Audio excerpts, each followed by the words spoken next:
It was a typical Saturday night in our little suburban town, the kind where everything seemed to slow down as the day's bustle faded into the evening. I had just finished a long week at work, juggling the endless demands of my job as a graphic designer, and I was ready for some peace. Tom, my husband, had left early that morning for a business trip, so the house felt quieter than usual, just the way I liked it. I poured myself a glass of wine, settling into the soft, worn-out armchair in the living room. The house was still. Evan, my 19-year-old stepson, was upstairs, probably holed up in his room. He'd become somewhat of a mystery to me over the last year. Once a lively, easygoing teenager, he now seemed withdrawn, like he was trying to distance himself from me and everyone else. He wasn't my biological son, but I had hoped over time that we'd form a bond. Instead, things felt like they were slipping through my fingers.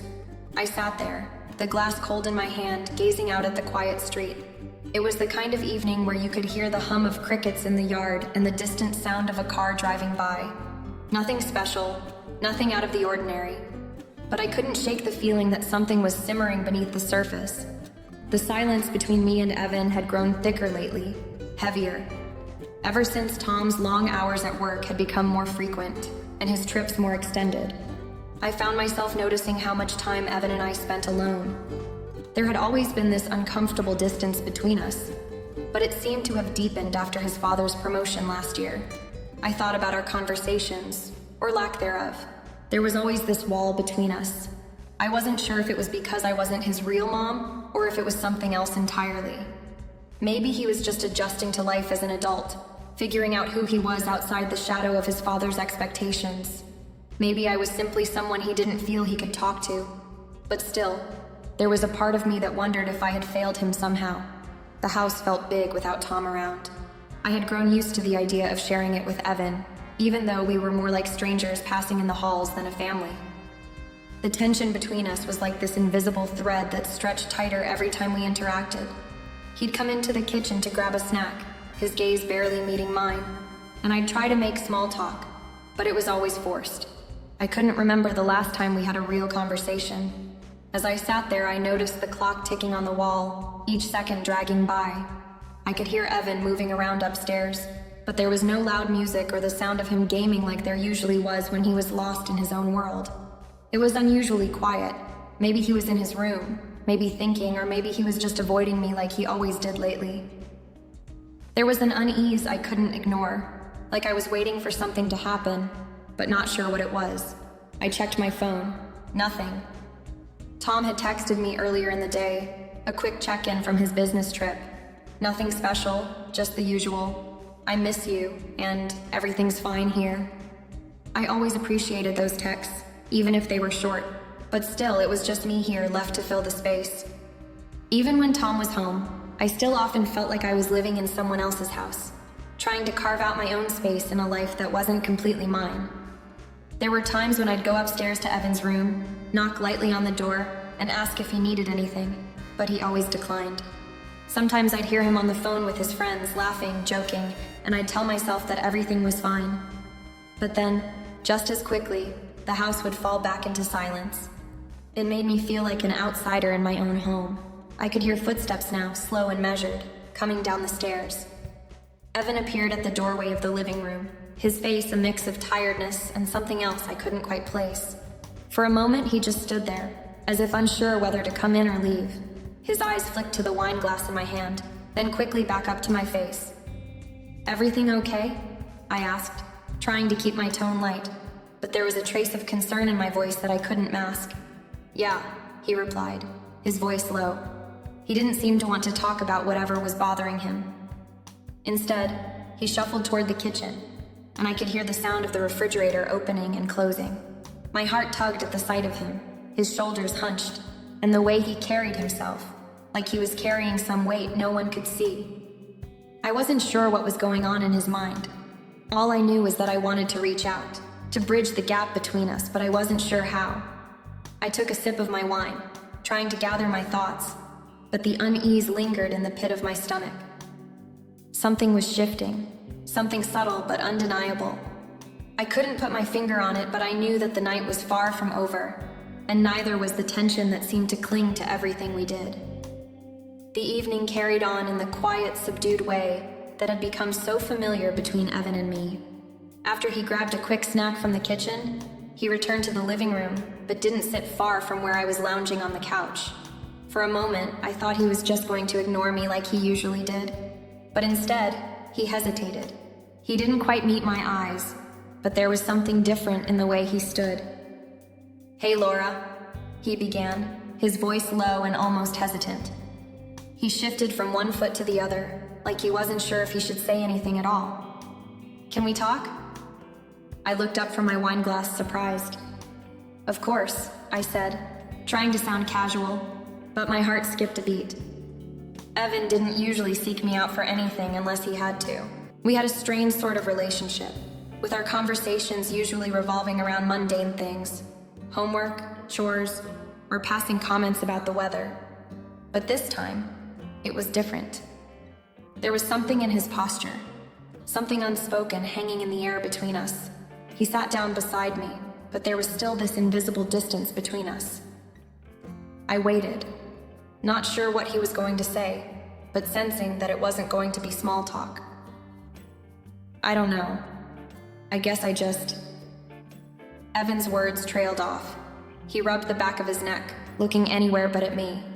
His eyes darted to the floor, his fingers absently tapping on his knee. He was struggling with something, but he wasn't ready to fully open up. "I've just been feeling weird, you know? Like, I don't know, it's stupid, really," he muttered, clearly trying to downplay it. I could see the frustration in his eyes, and it broke my heart a little.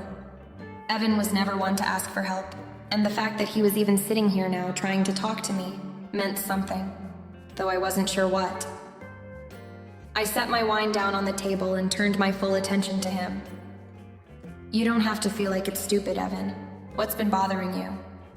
He exhaled slowly, like the words were stuck somewhere deep inside, unwilling to come out. He glanced over at me for a brief moment, almost searching my face for some kind of reassurance, but quickly turned away. "It's just, I don't know. I feel like everything's a mess lately. My dad's gone a lot, and it's just me here all the time. And you too, of course, but I don't know. It's different. Everything feels different." I listened carefully, but as he spoke, I could hear the sadness and frustration in his voice, and it hit me hard. Evan had always been the type of person to bottle things up until they overflowed. I hadn't known how deep it had gone, how much he was struggling, and it made my heart ache for him. "I get it," I said softly, my voice laced with understanding. "It's not easy when things change. And I know your dad's been busy, but that doesn't mean you're alone in all this, Evan." He nodded, though it was clear he wasn't convinced. His shoulders were slumped, and his gaze was far away, as though he was lost in his own thoughts. I wasn't sure what to say next. What could I say that would make him feel better? But just being there seemed to be enough for him, and that realization left me feeling both helpless and strangely connected to him in a way I hadn't expected. "I don't really know how to deal with all this," he admitted quietly, his voice barely above a whisper now. "I don't know how to talk about it. It feels like no one gets it, you know?" The words hung heavy in the room, and for a moment neither of us said anything. I could see the weight of his emotions pressing down on him, and it made my heart ache. I wasn't his mother, never would be. But in that moment, I wanted to be something for him, something that could give him the comfort he was desperately seeking. I wanted to reach out, to offer him a kind of solace that might make him feel less alone, but I wasn't sure how to bridge the gap between us. "I'm here," I said finally, my voice calm but firm. "Whatever it is, you can talk to me. You don't have to keep it all in. It's okay." Evan didn't respond right away. He just sat there, staring ahead, his hands tightly gripping his knees. I could tell he was battling with himself, trying to decide whether or not to let it all out. There was a long silence, the kind that's filled with unspoken words, but eventually, he nodded, even though I could see the uncertainty in his eyes. "Thanks," he muttered softly. "It's just hard to talk about, you know?" I nodded, trying to convey understanding. "I know, but you don't have to do it alone. Just take your time." Evan looked at me then, really looked at me, and for the first time in a long while, I felt like I might actually be able to help him, even if just a little. We sat there in the silence, neither of us fully sure of what would come next. But in that moment, something had shifted. The distance between us felt smaller, though I wasn't entirely sure where this conversation would lead. But I knew one thing. Evan was struggling, and I was more than ready to offer him whatever support I could, even if it was just in the form of quiet understanding. Later that night, after Evan had retreated to his room, I sat alone in the quiet house, the weight of our conversation still hanging in the air. I had always known there was something underneath his usual detachment, but hearing him admit to his struggles had caught me off guard. He was usually so good at keeping things bottled up, hiding behind his walls. I had no idea how deep those walls really went. As I lay in bed, flipping through a book I wasn't really reading, I heard the faint sound of footsteps in the hallway. At first, I thought it was just my imagination playing tricks on me. But then the door creaked open, and there he was, Evan, standing at the threshold, his figure faintly illuminated by the hallway light. I could barely make out his face, but the way he stood there, as if unsure whether to step into the room or turn back, told me everything. "Laura?" he said, his voice soft and hesitant. My heart skipped a beat. It was late, and I wasn't sure what had prompted him to come to me again so soon after our earlier conversation. "Yeah, Evan," I answered, trying to keep my voice even, trying to mask the strange mix of surprise and concern I was feeling. He didn't answer immediately. Instead, he just stood there, his eyes darting from the floor to me and back again, as though searching for the right words. I could tell he was battling with himself, unsure if he should push through the silence or retreat to the safety of his room. "Can I sit with you for a bit?" he asked, finally breaking the silence. The request felt oddly vulnerable coming from him. He never asked for comfort, especially not from me. I sat up in bed and motioned for him to come in. Of course. He stepped in and sat on the edge of the bed, keeping a small distance between us. His posture was stiff, like he wasn't sure how to be in my space without crossing some invisible line. I felt that same tension in the air, the kind that hung between us, unspoken, but undeniably there. "So what's on your mind?" I asked, hoping to nudge him into opening up a little more. He had seemed so lost earlier, and I wasn't sure how to help him process whatever was weighing on him. But I could tell this was more than just the usual teenage angst. He was carrying something heavy, something that couldn't be ignored. Evan sighed deeply, his shoulders slumping. "I don't know," he muttered. "Everything's just hard right now. It's like I can't focus on anything, and I feel like I'm just drifting through life. Dad's always gone, and when he's here, it's like he doesn't even see me. I don't know what I'm supposed to do." I didn't interrupt, just let him speak. I didn't want to pressure him, but I needed to understand what he was going through, to find a way to connect with him. The silence between us stretched out as he seemed to gather his thoughts. Evan started, but then stopped, shaking his head. "I'm just tired, tired of pretending everything's fine." I watched him closely. There was so much he was holding back, and I couldn't help but wonder if this was the first time he'd ever really said any of this out loud. He was always so quiet about his feelings, never willing to let anyone in. I was struck by how much weight he was carrying all alone. "You don't have to pretend with me," I said gently. "I can tell you're struggling, Evan. You don't have to keep it all inside." He looked over at me then, his eyes searching mine for a moment, and I saw something in his gaze, a mix of vulnerability and uncertainty. He was trying to process what he had just admitted, but there was still so much he couldn't put into words. "I know," he said quietly, his voice thick with emotion. "But it's hard. I don't know how to talk about it. I don't know how to ask for help." I could feel the weight of his words, the raw honesty in them. He didn't know how to ask for help, but he was doing it now. Without saying it outright, without making a big declaration, he was asking me to be there for him, to listen. "You don't have to have all the answers," I said softly. "You just need to know that you're not alone, okay? I'm here, and you don't have to do this on your own." For a long moment, neither of us said anything. Evan sat there still and quiet, processing my words. I could tell he was trying to make sense of everything, but I wasn't sure how to help him through it. I just knew that somehow, By being there in that space with him, I was doing something important.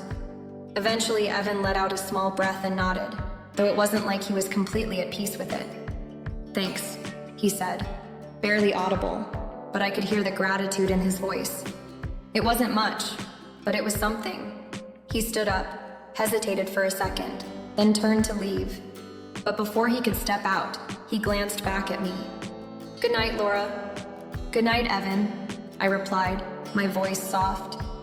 And with that, he left, and I was left alone with my thoughts, uncertain of what tomorrow would bring, but knowing that somehow, things had shifted between us.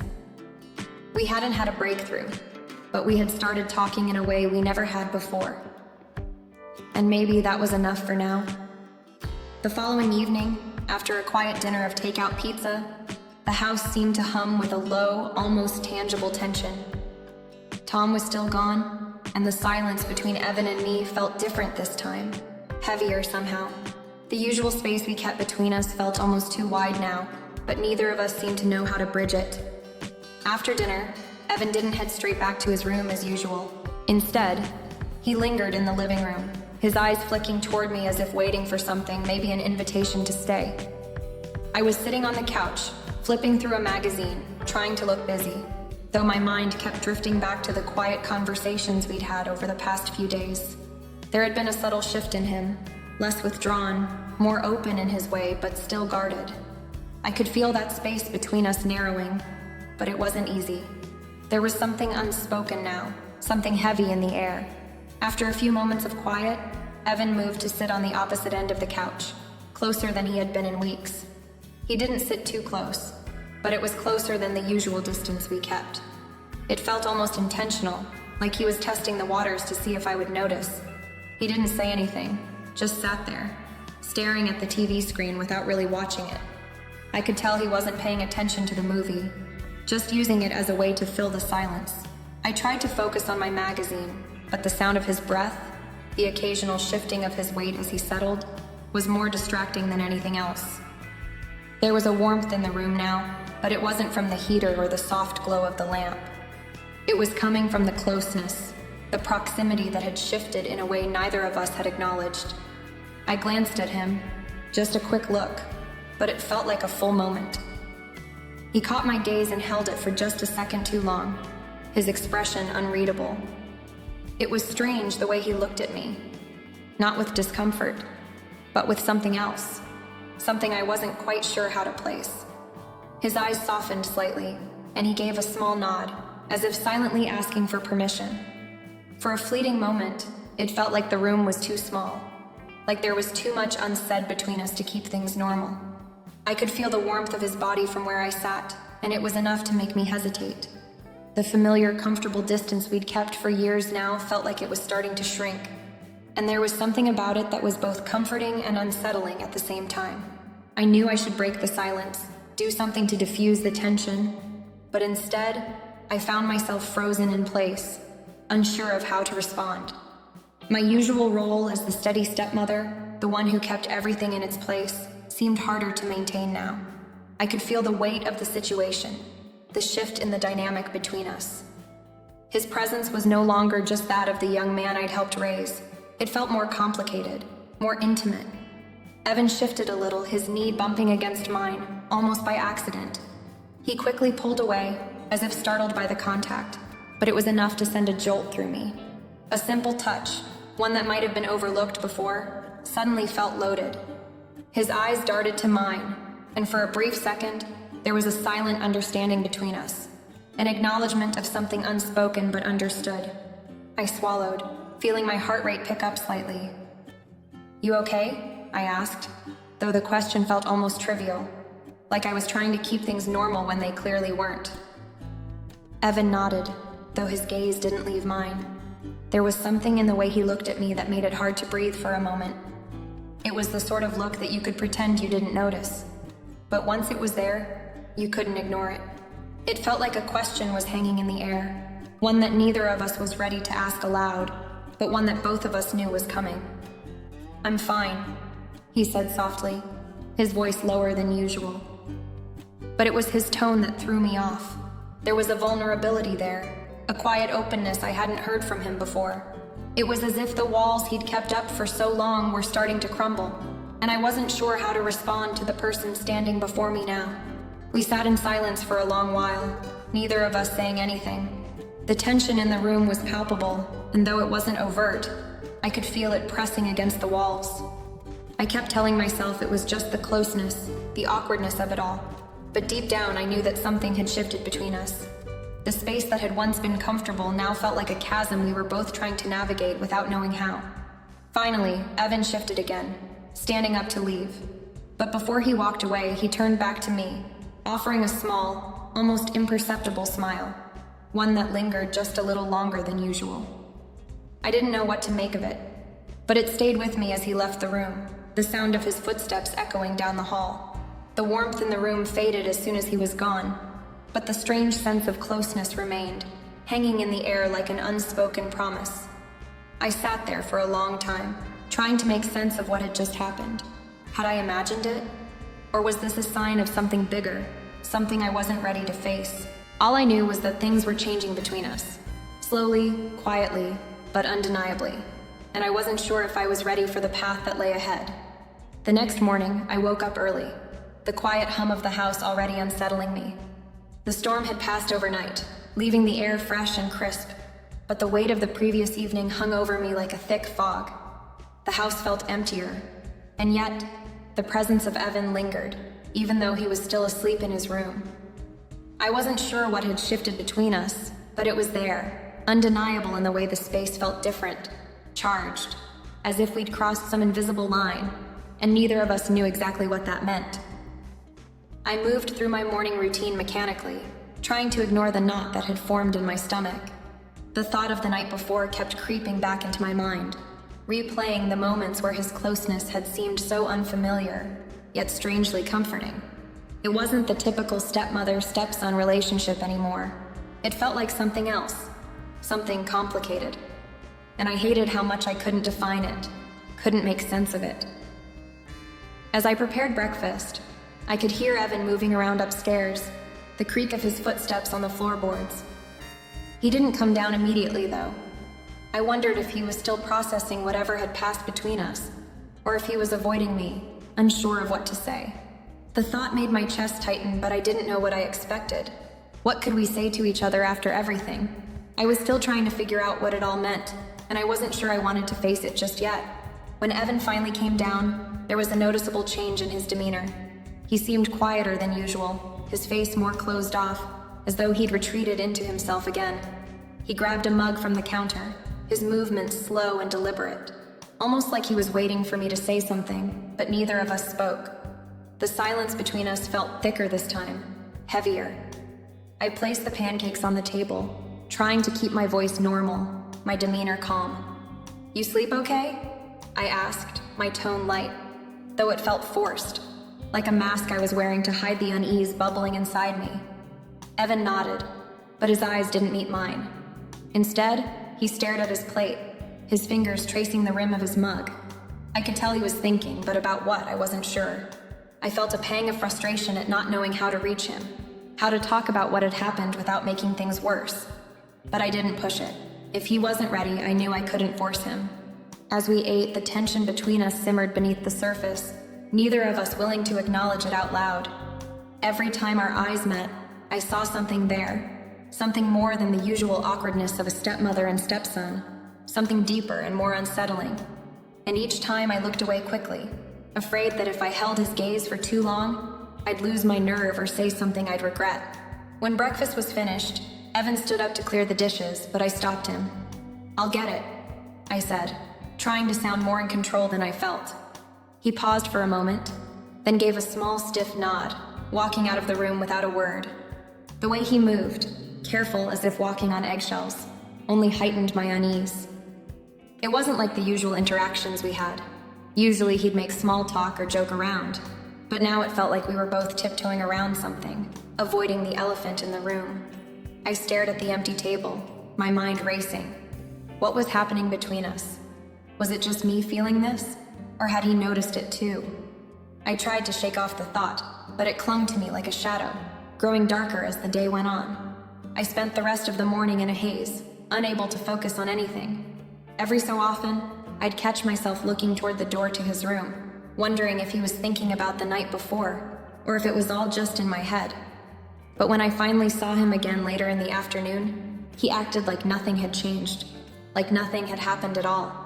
And yet, I knew it had. Something had shifted. Something I wasn't ready to face, but something that was now undeniable. I couldn't pretend it wasn't there anymore. It was like standing at the edge of a cliff, feeling the pull of something deep and unknown below, and knowing that sooner or later, I'd have to take the step. But for now, we both continued on as though nothing had changed, waiting for the next moment, the next time our paths would cross in this quiet, tense dance. The following days felt like a slow unraveling. At first, I tried to ignore the unease that lingered between Evan and me, but it was becoming impossible to deny. He seemed quieter than usual, withdrawn, yet there was a tension in the air whenever we were in the same room. It was subtle, but it was there. A shift in the way we looked at each other, a new layer of complexity that hadn't been there before, and I couldn't help but notice it. Evan's gaze would linger on me a little too long, his eyes following me when I moved about the house. It was nothing overt, nothing that anyone else would notice, but it felt like something beneath the surface was simmering. When our eyes met, there was a flicker of something, an unspoken question or maybe an invitation to something uncharted. I tried to dismiss it, tried to convince myself it was just my overactive imagination, but it was hard to ignore. I caught him staring at me more than once, and each time it made my stomach tighten. The first few times, I pretended like I hadn't noticed, but after the third or fourth time, I started to feel self-conscious, like I was the one who was out of place. It wasn't just his eyes on me, it was the way he stood near me, too close for comfort at times. There was no physical boundary like before. It was as if the invisible line between us had been erased, and I couldn't tell if I liked it or if I was repelled by it. It wasn't just the lingering glances or the closeness either. There were moments when he would speak to me with a tenderness that I couldn't quite place. He would ask about my day, not in a casual way, but with genuine interest, as though he was trying to understand something about me that he hadn't before. His questions were always thoughtful, sometimes even a little too personal, as if he was searching for something more. It made me uncomfortable because I wasn't sure I wanted to share any more with him. And then there were the moments when I'd find myself reacting to him in ways I shouldn't. I'd catch myself looking at him longer than necessary, or feeling a warmth spread through me when he smiled or spoke softly. It wasn't the kind of reaction I should be having with my stepson, yet here I was, wrestling with emotions that felt wrong but were undeniably there. The line between motherly concern and something else seemed to blur with each passing day. I found myself questioning my own feelings, wondering if this was something that could be dismissed, or if it was a sign of something deeper. Was I overreacting? Or had we crossed a line that couldn't be uncrossed? I hated feeling so uncertain, but it seemed like every time I turned around, Evan was there. And every time I looked at him, something was different. I was no longer able to separate the stepmother I'd been trying to be from the woman I was becoming in his presence. The emotional distance I'd once carefully maintained was gone, and I wasn't sure how to reclaim it, or if I even wanted to. There were moments when I wanted to talk to him, to ask him if he felt it too. This change, this shift, but I couldn't bring myself to do it. What would I say? What could I say? It wasn't like there was any clear answer to the growing tension between us. No matter how much I tried to push it down, the truth was, I was just as caught in the web as he was. One evening, as I was cleaning up after dinner, I noticed Evan standing in the doorway watching me. His eyes weren't just observing, they were searching. It felt like he was waiting for something from me, but I wasn't sure what. I didn't say anything at first, just continued wiping down the counter, pretending I hadn't noticed the way he was looking at me. "Are you okay?" he asked quietly, his voice almost too soft. The question caught me off guard, and I turned to face him, forcing a smile. "Yeah, just tired," I replied, trying to keep things light. But Evan didn't smile back. He didn't even move. His gaze was intense, studying me in a way that made me feel exposed. I couldn't remember the last time he'd looked at me like that, not since he was a child at least. Back then, he'd looked to me for reassurance, for comfort. Now it was as if he was measuring me, trying to figure me out, just like I was trying to figure him out. "I know you're not," he said, his voice steady. "You've been different lately. Is everything okay?" I didn't know how to answer him. I wanted to tell him the truth, that I didn't know what was happening between us, that I wasn't sure how to handle it. But the words felt stuck in my throat. I didn't know if I could trust myself to speak them without giving something away that I wasn't ready to face. "I'm fine," I said again, though I knew it wasn't convincing. I gave him a weak smile, hoping he'd drop it. For a moment, there was silence.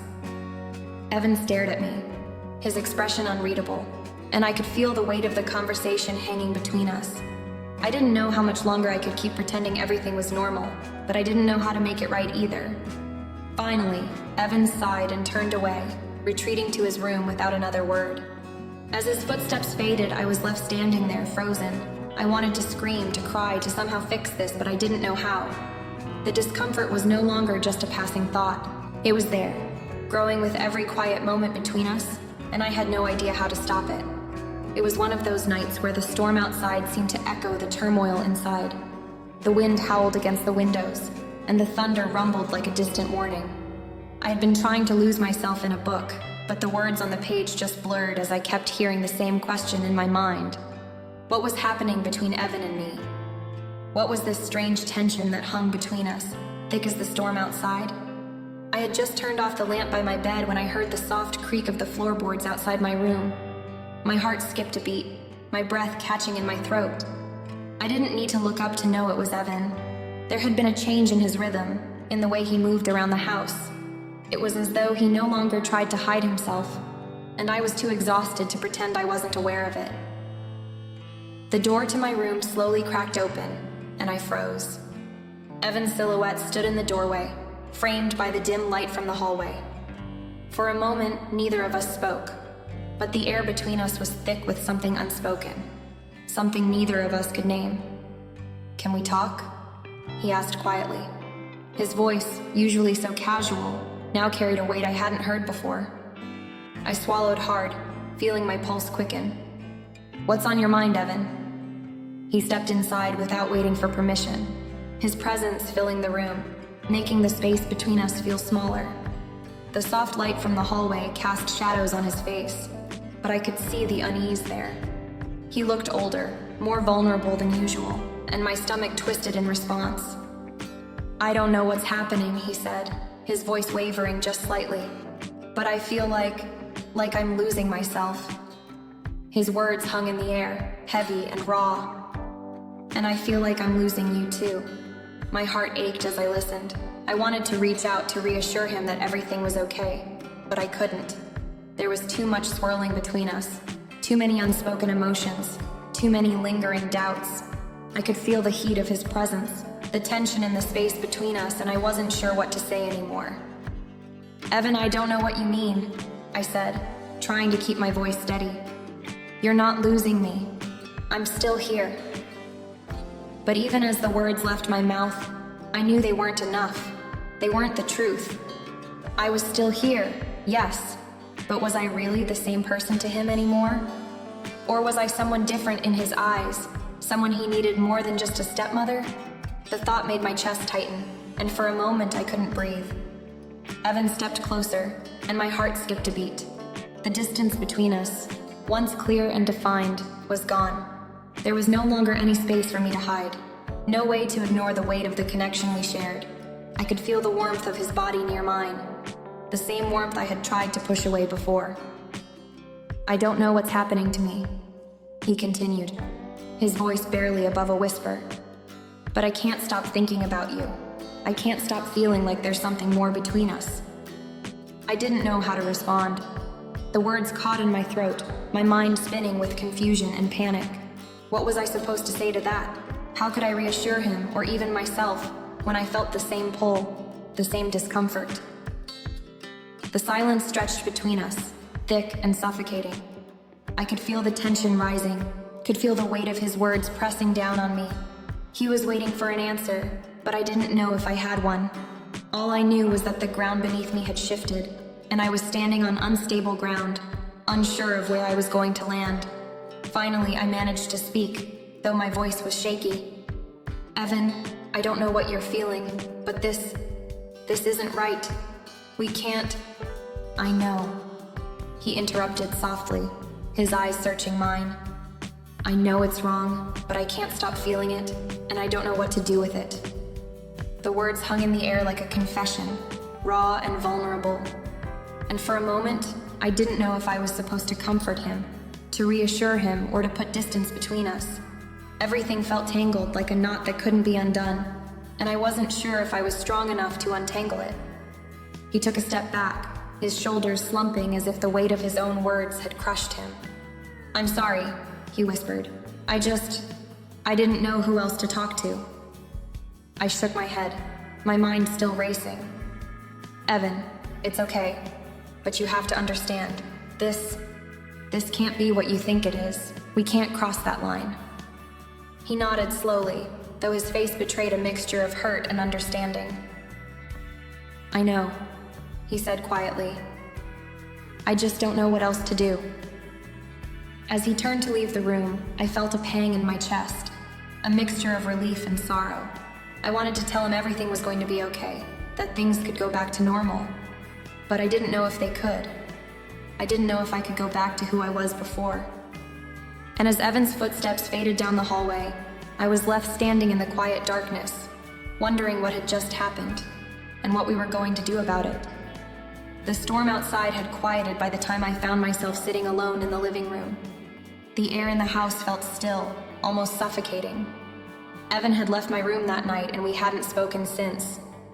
I kept replaying the conversation over and over in my mind, the raw vulnerability in his words, the confusion that echoed in both of our voices. I didn't know what to make of it. I didn't know what to do next. I couldn't help but think that something had changed between us, something that couldn't be undone.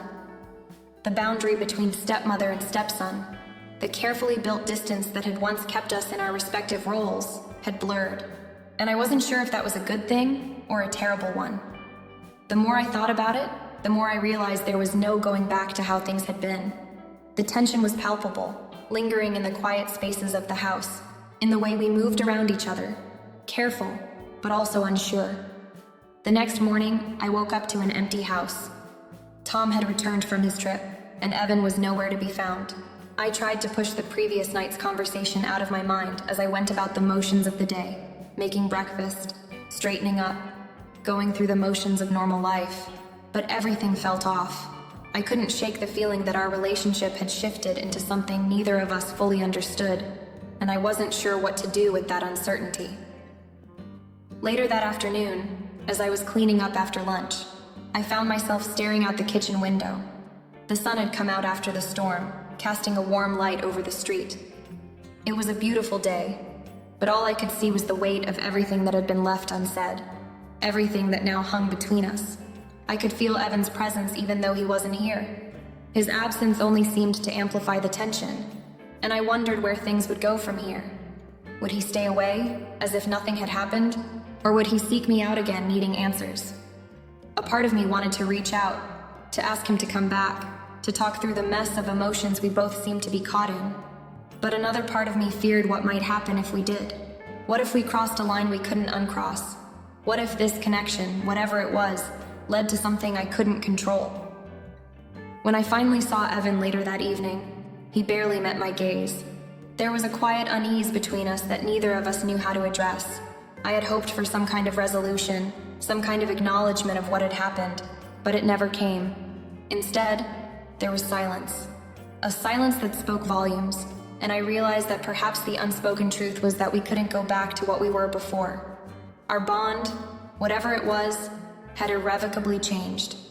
As I sat in the living room that night, the weight of everything pressing down on me, I understood that we were at a crossroads. I didn't know if we would find our way back to the easy distance we once shared, or if this was the beginning of something more complicated, something that neither of us knew how to navigate. And yet, in the quiet of the house, I felt a strange acceptance. Whatever came next, I knew it would change everything. I couldn't pretend it hadn't happened, and I couldn't push it away. All I could do was wait for the next moment, the next conversation, and hope that somehow we would find a way to move forward. But for now, all I had was this uneasy peace, the knowledge that what had been left unsaid would hang between us, a constant presence, like a shadow that refused to fade. As I looked out the window once more, the evening sky darkening, I understood that whatever path we took from here, there would be no going back. The storm had passed, but something else lingered, something neither of us was ready to face, and I wasn't sure I ever would be.